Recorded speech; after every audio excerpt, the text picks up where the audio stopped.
My mistress is pregnant. Take my dad and leave.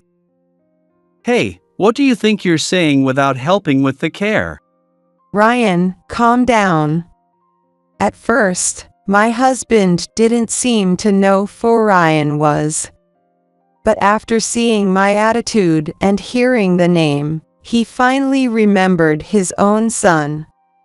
He openly frowned and glared at Ryan with displeasure. What are you doing here? Just showing up now. You must be after the money. I'm not giving a single cent to a cold-hearted son like you. Leave with that woman too. Ryan seemed too shocked by his words to respond. In contrast, I felt a chilling calm come over me. Fine, but I'm leaving your dad behind, because... I lifted the blanket off my father-in-law and showed his back to my husband. My husband's eyes started trembling and darting around. He seemed to have misunderstood. I need to make him realize that not everything goes his way. I am Emily Smith, 53 years old. I married my husband, Mike, through an arranged introduction in my 20s. Our son, Ryan, is now living independently, and currently, I live with Mike and my father-in-law, George, in their family home. Although we have been married for a long time, my relationship with Mike isn't great. Ever since my parents passed away, Mike and his father have been treating me increasingly poorly. They make degrading remarks about women daily. Mike's mother passed away years ago, so I have no one on my side. Only Ryan supports me. But I don't want him to be stuck in a place like this forever. Even after he moved out, Ryan kept in touch and showed his concern for me, but I always tried to assure him that I was managing fine, to keep him from worrying. Life felt like walking on thin ice, but even that fragile piece shattered when something happened. Is Ryan not coming by this month either? After all I've done for him. Running off like this is what he learned. At breakfast, my father-in-law banged the table loudly. Startled, I dropped my shoulders and lowered my gaze. Ryan didn't get along with his hot-tempered grandfather or my husband, who always followed his father's lead and had stopped visiting after starting college. He kept in frequent contact with me and showed his concern, but I never told him to come by. I didn't want my dear son tied to a place like this. Hey, are you listening? It's because you waste time working instead of caring for the housework. Women like you shouldn't have gone to college, wasting time on titles instead of being useful. Despite being married to Mike for years, my father-in-law has never once addressed me by name. All I ever heard were terms like hey or you, spat at me with disdain. Naturally, he'd never said thank you or apologized either. Mike, influenced by his father, rarely used my name as well. To both of them, it seemed like I was just a housekeeper. A woman should keep the house, but you're still playing at being a teacher in that calligraphy class. It's disgraceful. Exactly, Mike. She acts up because you let her get away with it. You should be stricter with her. My only solace was that Ryan had grown up unaffected by the outdated views of these two. Responding to them only added fuel to the fire, so I stayed silent and kept doing my chores. When Ryan was at home, he would speak up if things got too bad, but every time I won an argument, the two of them became extremely emotional. Sometimes it would even get physical. And now that I've fulfilled my biggest duty of raising Ryan with the right values, there was no reason to exhaust myself arguing. However, since Ryan moved out, they seem to think I've finally become obedient, and the atmosphere at home has only gotten harsher. So you think staying silent is enough? No wonder even your precious son abandoned you. My husband and father-in-law didn't even have Ryan's contact info, and since I only kept Ryan's number in my phone, they assumed I couldn't reach him either. It angered me that they thought Ryan was so heartless, but saying something would only make things harder for Ryan. I felt pathetic for not being able to defend my son, but I chose to remain silent. It's because you spoiled Ryan that he doesn't contact us now. Do you understand how much that's your fault? Mike glared at me as he shoved his breakfast plate my way. More than half of the food was still left, all of it vegetables. The immaturity was astonishing. You're still not good at cooking, are you? How many years have you been cooking in the kitchen? You ignore your duties to focus on your hobbies, and this is the result. I don't need this kind of food either. Get it out of here already. It's inedible. Both of them hated vegetables, especially raw ones, so whenever I served them, they complained that it was proof of my poor cooking skills. They eat fried food without a word, so it's just picky eating. But it seems they can't rest without complaining to me. But you need to eat vegetables too. It's not about the vegetables. Your cooking is so bad I can't eat it. He shouted, and I gave up, throwing the leftovers in the trash.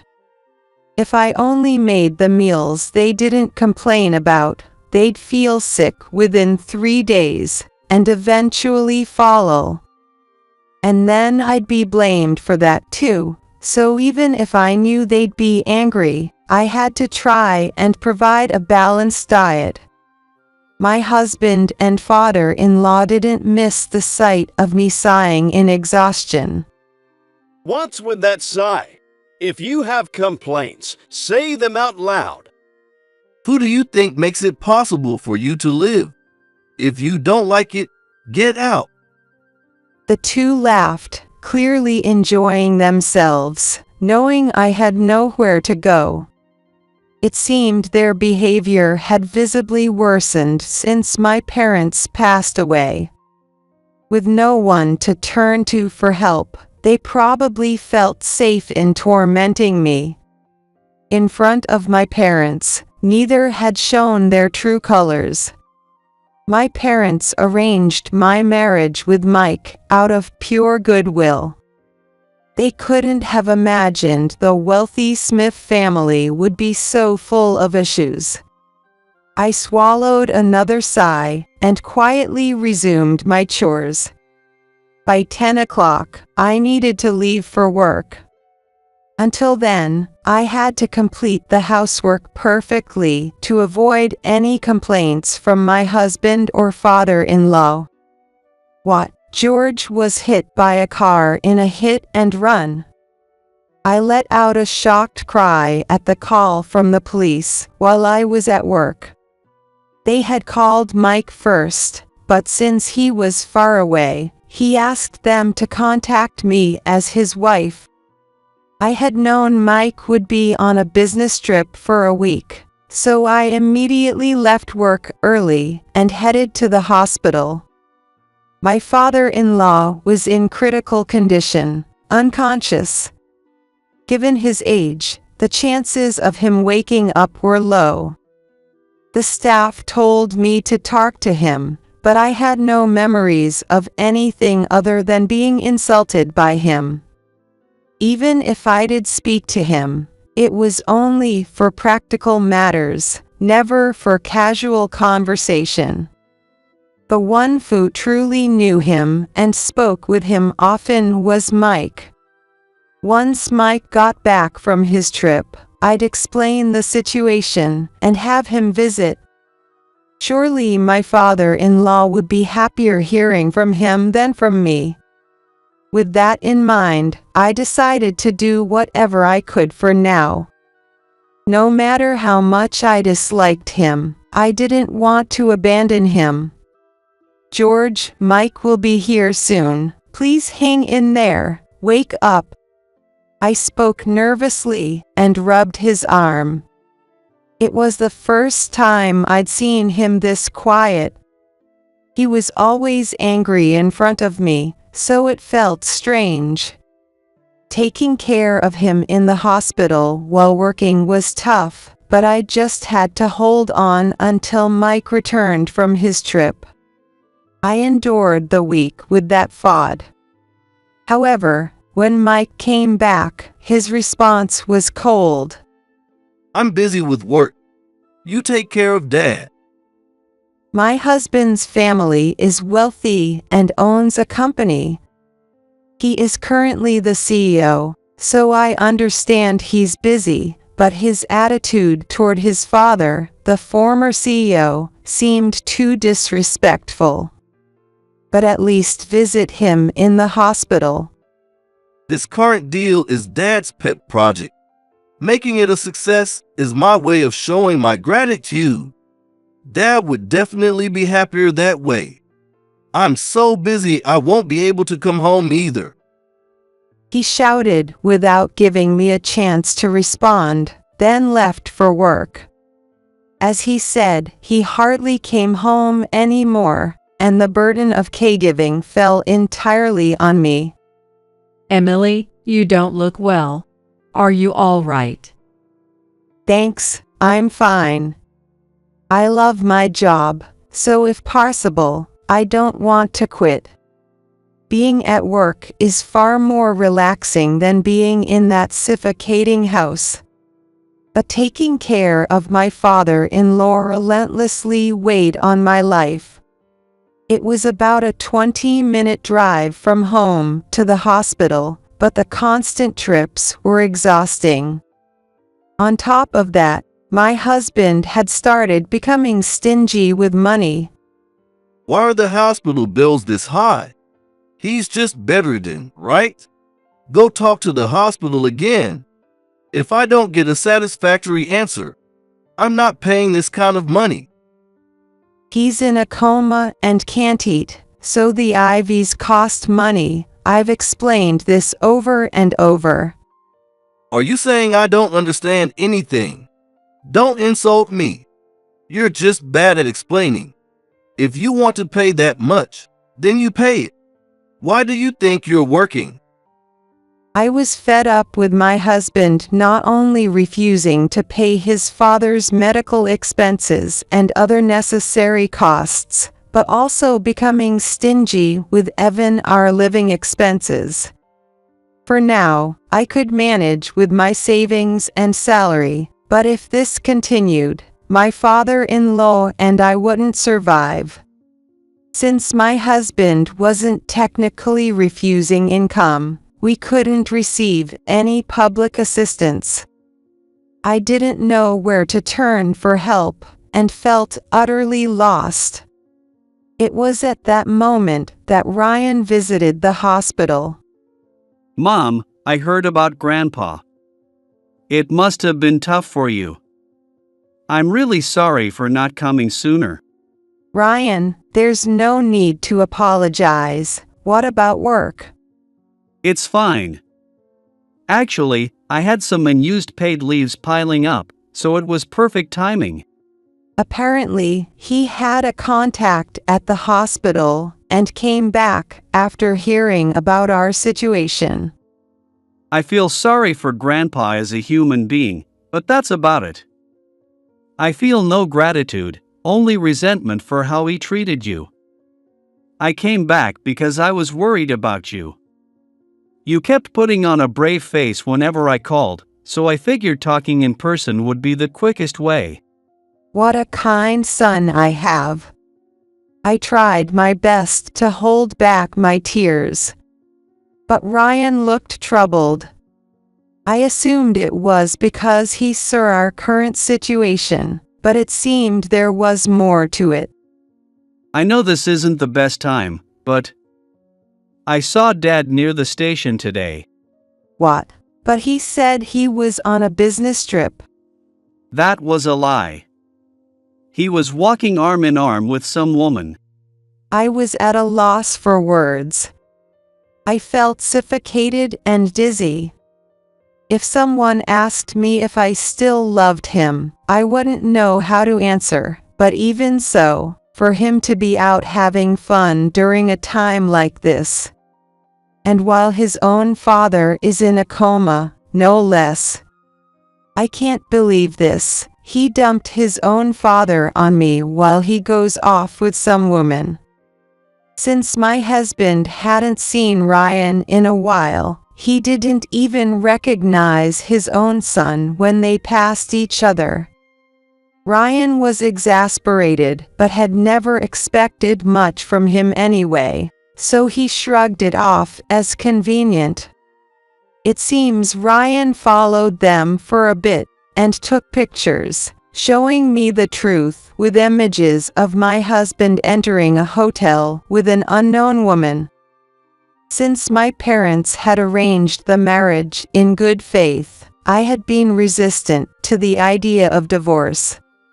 But now, I felt like maybe it was time to let it go. Mom, why don't you just get a divorce? Ryan gently suggested. It wasn't the first time he'd brought it up. I'm making a decent living, but I'm busy. It'd help a lot if you could help with the housework. Why don't we live together? Ryan is a kind child. He's always been concerned about how I've been treated at home. I was tempted by his proposal, but I didn't want to hold back my independent son. If I were to get a divorce, I wanted to do it in a way that allowed me to stand on my own 2 feet. Thank you, Ryan. I'll seriously think about it. Ryan looked at me with concern, but he gave me a smile as well. I'm thinking of bringing Dad home. Just as I was getting used to balancing work and caregiving with Ryan's help, my husband dropped a bombshell. What? We can't even provide the treatment and rehab the doctors recommend. It was clearly impossible to care for my father-in-law at home under those conditions. My husband didn't like my opposition, and he shouted at me with an obvious scowl. Dad said he's most comfortable at home. It's obvious he'd be better off at home than stuck in a hospital. How can you not understand that?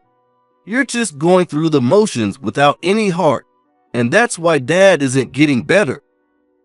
The doctor had said from the start that it would be difficult for my father-in-law to recover. If there was a reason, it was because my husband kept opposing the doctor's instructions and refusing to spend money.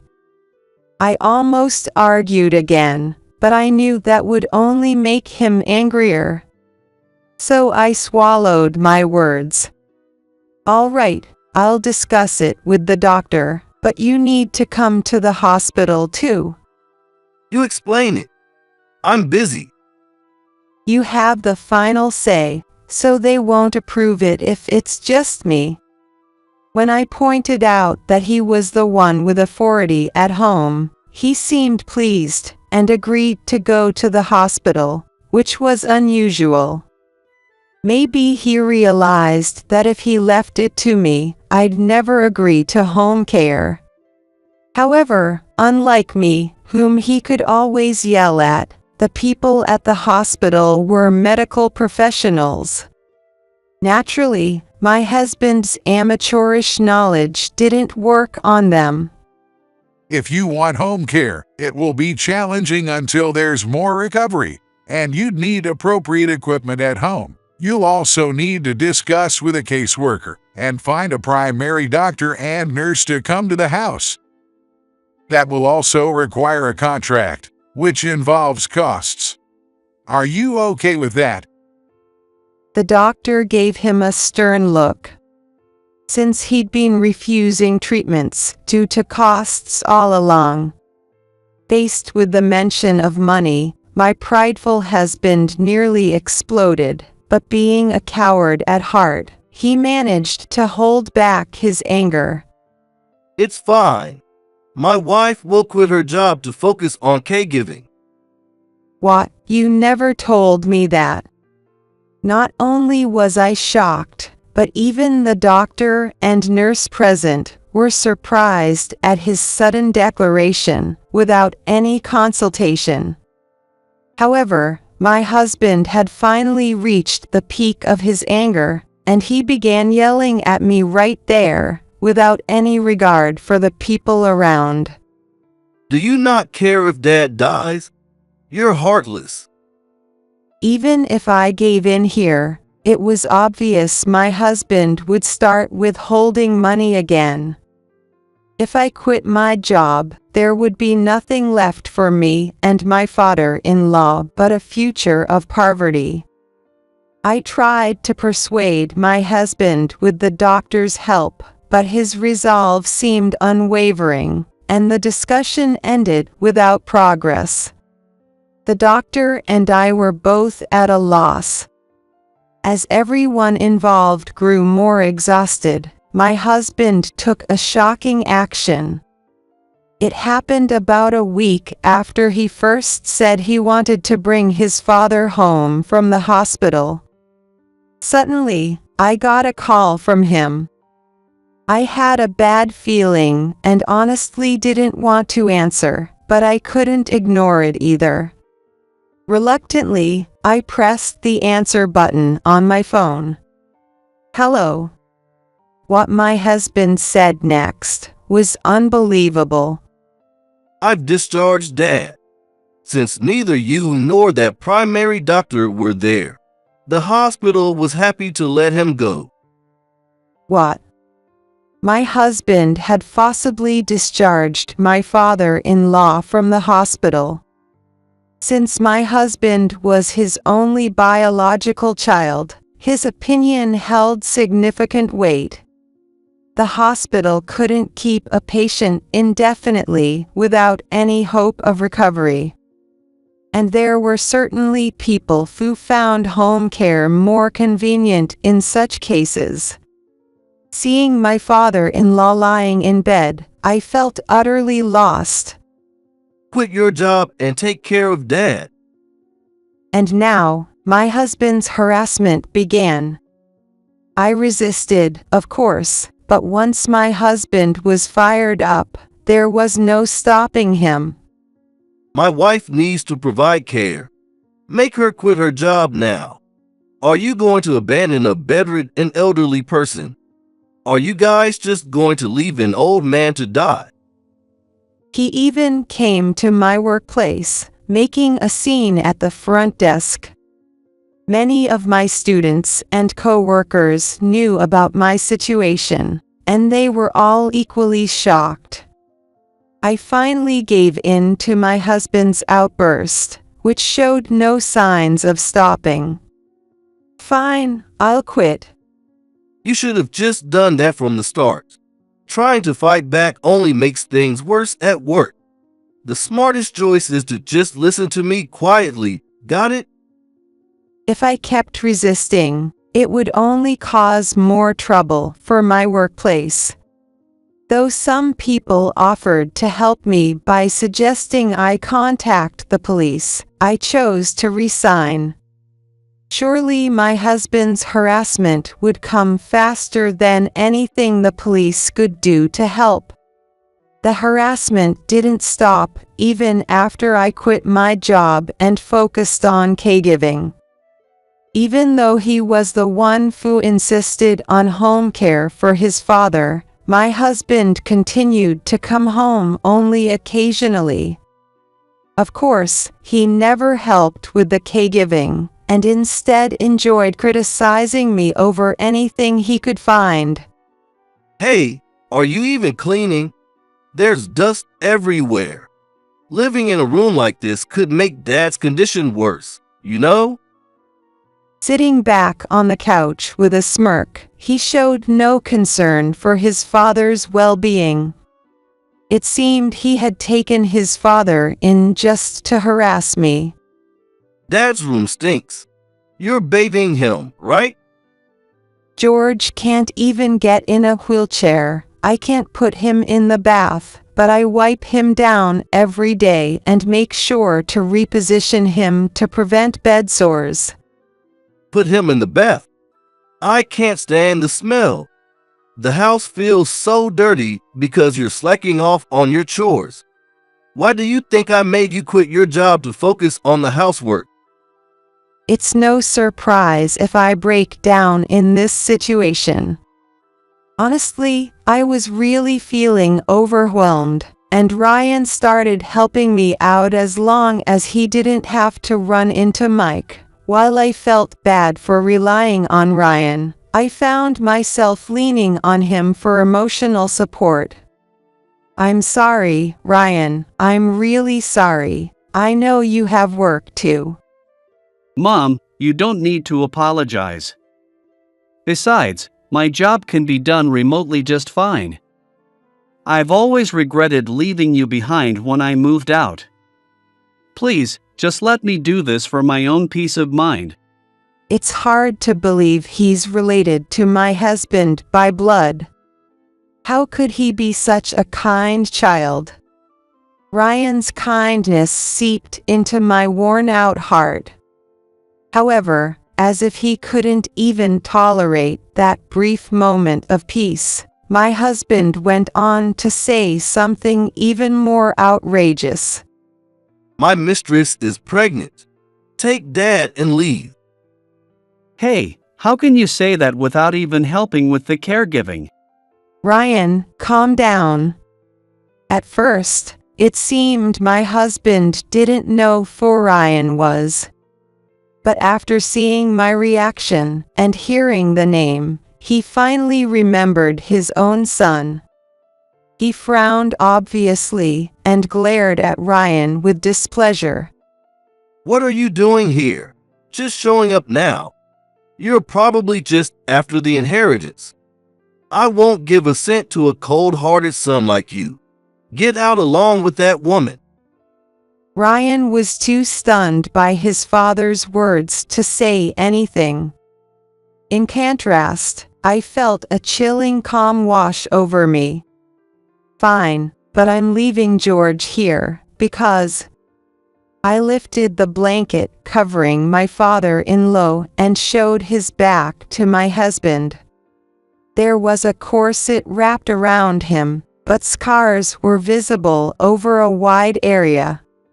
It looked like it was still in the process of healing, and it seemed my husband was seeing it for the first time.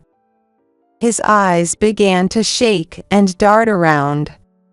George still hasn't regained consciousness, and he shouldn't be moved carelessly. It was risky enough for him to come back here, let alone move again. If he had stayed in the hospital, he might have recovered a bit, but you insisted on bringing him home. But he could be discharged, couldn't he? Despite being visibly shaken by the sight of the scars, my husband stubbornly tried to argue back. Even in front of his severely injured father, he was still trying to pin the blame on me. How pathetic. The caseworker also said not to put too much strain on him. Moving right now is out of the question. Do you even care what happens to your own father? It's because you aren't taking proper care of him. Stop trying to put the blame on me. My husband reflexively shouted in response to my words. It was Ryan who argued back. Knock it off. Mom isn't obligated to take care of Grandpa. Bringing him to this house was the limit, and besides, you're his actual son. Even if I said I'd take him after we divorced, the caseworker, the primary doctor, and everyone else would object. No one would approve it. Go ahead and suggest it. Unlike the time he was discharged, no one will agree now. My rebuttal seemed to genuinely surprise my husband. At first, he looked shocked, but soon his face turned bright red with anger at being challenged. Who do you think you're talking to? Things will never go the way you want. Enough already. That's what I should be saying to you. Ryan shouted, and the intensity of it made my husband fall silent. Whether he was embarrassed by losing to his own son, his body shook with frustration. You said you'd take care of Grandpa when you discharged him, didn't you? But you haven't even bothered to come home most of the time. Ryan found this out after asking his contact at the hospital. There are also plenty of other things I could use against my husband if I wanted to. In addition, you might have forgotten, but you demanded that Mom quit her job at the calligraphy school. You also intimidated the staff and caused a scene at the reception. The police know all about that. I'll give you back your own words. Don't think everything will always go your way. I packed my things and got ready to leave the house. It had been quite some time since my husband started withholding our living expenses. Since I had been considering divorce ever since his affair was discovered, I was ready to leave immediately. And for all the unfair things you've done to Mom and the proof of your affair you just mentioned, get ready to pay Mom a hefty amount in alimony. You! How dare you talk to your own parent like that? Ha! You didn't even remember my face, and now you say that? If you want to leave so badly, then leave. I won't pay a cent, even if you sue. After spitting those words at Ryan, my husband turned to look at me. Seeing me with my bags packed, his expression changed. Hey, take Dad with you. It's your job to take care of him. He still didn't understand a word Ryan or I had said. A deep anger welled up from within me. I told you he can't be moved. Were you even listening? If you think I'm lying, go confirm it with the caseworker yourself. Finally, I'd had enough, and I yelled louder than I ever had before. Maybe my husband hadn't expected this because he fell completely silent. Ryan spoke to him one last time. I know you took time off work for caregiving and then cheated on Mom. I've informed your company, so you can look forward to their response. That seemed to bring my husband back to his senses. He smirked mockingly and glared at his own son with eyes full of hatred. I'm the CEO. A response. Don't make me laugh. There's no hope for him anymore. I didn't even feel like turning back to look at him. After that, I ended up staying at Ryan's place for the time being. I couldn't stay with my son forever, so I had already started looking for a job and a new place. You don't have to rush. Why not take it easy for a while? You've been through a lot, Mom. Thank you, but it helps me take my mind off things if I stay busy. Ryan stopped working remotely and started going into the office. Since I was alone during the day, I helped with the housework, but I wasn't working, and there was no caregiving to do. Ryan, of course, never suddenly yelled at me, so it felt like heaven. And perhaps because of that, painful memories would sometimes come to mind out of nowhere. That day too, I remembered being yelled at by my husband, and my mood sank. Hey, open up. I know you're in there. Get out here now. Wait, is this for real?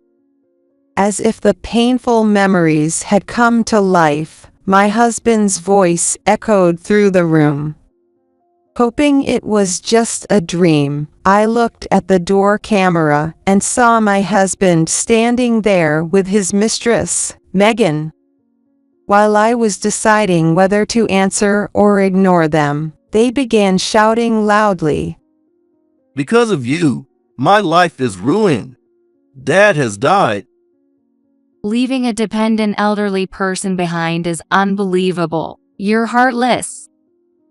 If this continues, I'll only cause more trouble for Ryan. I'm already imposing on him by staying here. Be quiet. Unable to take it anymore, I rushed out of the room, and the two of them looked at me with smirking, nasty smiles. They must think their prey has finally come out of hiding. Don't you dare act all high and mighty. You abandoned your own father. I heard it all from Mike. You were out playing around instead of doing proper housework. So you divorced me without any gratitude for me supporting you. And now you're tricking our son into taking care of you. At least it seemed they didn't plan to say anything bad about Ryan. That gave me a small sense of relief, but I couldn't stay quiet in the face of baseless accusations. Stop saying things that aren't true. That's you. You greedy, cunning woman. My husband's behavior was exaggerated, almost theatrical. It seemed his goal was to spread bad rumors about me. You're the one trying to get alimony with false claims. Mike's already suffered enough. What more do you want to take from him? What in the world has this woman heard from him? Or perhaps she knows everything and is helping him anyway. I was at a loss for words. After all the horrible treatment, I never expected them to be so shamelessly defiant. As I stood there, stunned, the building's security guard approached me. Is anything going wrong? It was Megan who answered his question. Sure, she's wrong. She abandoned her own father. What a horrible woman. Call the police. Megan screamed, but the guard remained calm. I've heard about the situation from Ryan.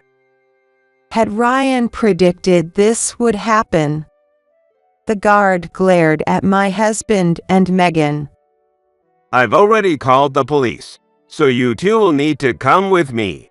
Emily, please go back inside. Ryan will be back soon. As I was being led back to the apartment, the police arrived and put a hand on my husband and Megan's shoulders. She's fooled all of you. Yes, we're the real victims here. No matter how much they yelled, the fact remained that they had caused a scene in front of someone's home, and it seemed Ryan had already informed the authorities, so the two of them were taken away without argument. Ryan returned 30 minutes later. Mom, I'm sorry you had to go through that. Are you okay? I'm the one who should apologize for causing trouble. Ryan, who apologized first, had a somewhat relieved expression. When I asked him why, he responded with a mischievous smile. Dad's company just became a subsidiary of mine. What? Ryan started his own company with friends while still in college, and now he's the CEO of a publicly listed company. My husband always said that Ryan's success was just a temporary thing, that people were only interested because he was young, but it seems the real short-lived success was his own.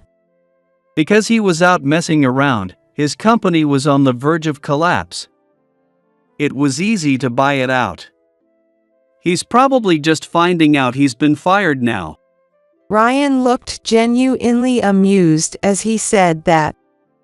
A few days later, a news article appeared about my husband and Megan being arrested. Wow, I'm actually surprised. What do you mean? As I read through the details, the phrase hit and run on a parent jumped out at me. Apparently, since the company was failing and his father told him to step down as CEO, my husband conspired with Megan to run his father over. So that business trip was just to create an alibi. If he were close enough to rush to the hospital, he might have been suspected of the hit and run, so he even bought a train ticket and told both the company and me he was on a trip.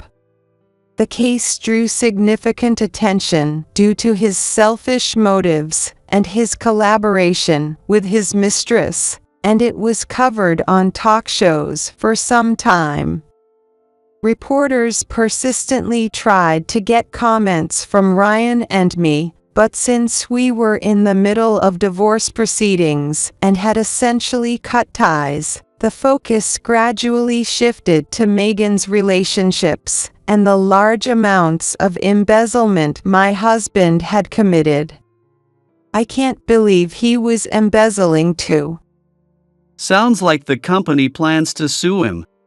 In a way, it was a small blessing amidst the misfortune, as my husband's arrest made the divorce process go smoothly.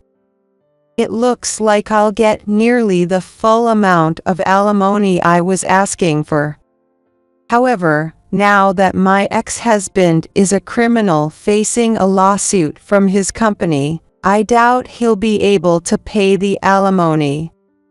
The Smith family was wealthy, and my ex-husband had inherited his father's estate, so those assets are being seized to settle the payments, and I just have to wait. Apparently, my ex-husband is resisting, but after losing his job and receiving a prison sentence for such a heinous crime, it's no surprise he's seen as unable to pay. It's pointless for him to resist. Though life was hectic for a while, once things settled down, I decided to visit the house. It was the house where I spent years being mistreated by my father-in-law and husband. Honestly, aside from raising Ryan, I have no good memories there, but still, having spent so many years in that house, I was curious about its current state. With Ryan seeing me off, I went alone, only to find that the old house was being demolished and a new one was being built. The surrounding land, which had also belonged to the Smith family, already had a buyer. I felt a mix of sadness and relief. As I stood there, feeling both freed and abandoned, a neighbor called out to me. "Hey, are you Emily?" You. I was at a loss for words. For a moment, I even thought I might be scolded for being related to a criminal. But to my surprise, the elderly woman smiled warmly and took my hands in hers. "It is you, Emily. I'm so glad to see you doing well. We've all been worried about you. That father and son treated you so terribly." She kept saying how glad she was, and she was someone who had always been kind to me in the neighborhood. Now that I think about it, even though my father-in-law and husband treated me coldly, The neighbors were always kind. When I went to help out with community events, they welcomed me warmly, greeted me with smiles, and chatted with me. Even when I was raising Ryan, the neighbors were all kind to both of us. I'm sorry I could only watch back then and couldn't help. Are you living with your son now? Yes, well, thanks to everyone, I've moved to a nearby town. That's good to hear. I'm relieved. Take good care of your son. The elderly woman smiled warmly and handed me a chilled bottle of water. A few more neighbors gathered, and we chatted. When they heard I had divorced and was now living with Ryan, they were genuinely happy for me, as if it were their own joy. I received the same warm welcome at my old workplace, where the familiar faces surrounded me. Everyone expressed their concern for me. I'm so glad to see you doing well. I'm sorry we couldn't help you back then. If you need anything, don't hesitate to ask. How kind they all were. When I was being constantly berated by my father-in-law and husband, I hadn't truly noticed the people around me. I hadn't realized there were so many who cared about me. Thank you, everyone. Feeling saved, I stood there, surrounded by my coworkers, and cried for a while. It turns out Megan had a history of other frauds, and she also received a prison sentence. The investigation revealed she had a common-law husband, and the baby she was carrying was his. She had approached my husband purely for his money. She realized my husband hadn't yet inherited any wealth, and that his father intended to leave the estate to Ryan to rebuild the company. So, she manipulated my husband to try to steal the inheritance. My husband was apparently deeply shaken when he found out. But it no longer had anything to do with me, so I just watched it play out as a story on the talk shows. A few years later, I heard through the grapevine that the two had been released, but I don't know what happened to them after that. With their faces so widely publicized, I doubt they'll ever be able to live normal lives again.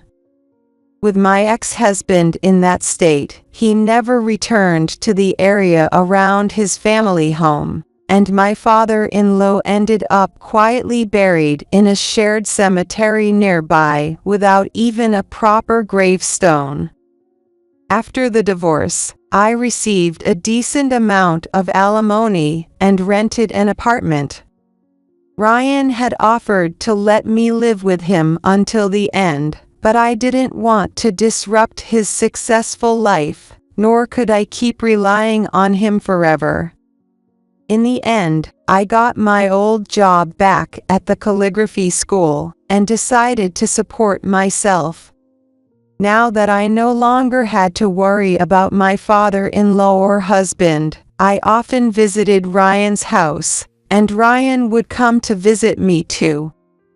I couldn't do that before, but now I could go out with my coworkers, interact with my students, and enjoy every day to the fullest. Ryan is planning to introduce his girlfriend to me soon, and I'm really looking forward to it. My life is just beginning. After all those years of holding back, I plan to live life to the fullest and enjoy every moment.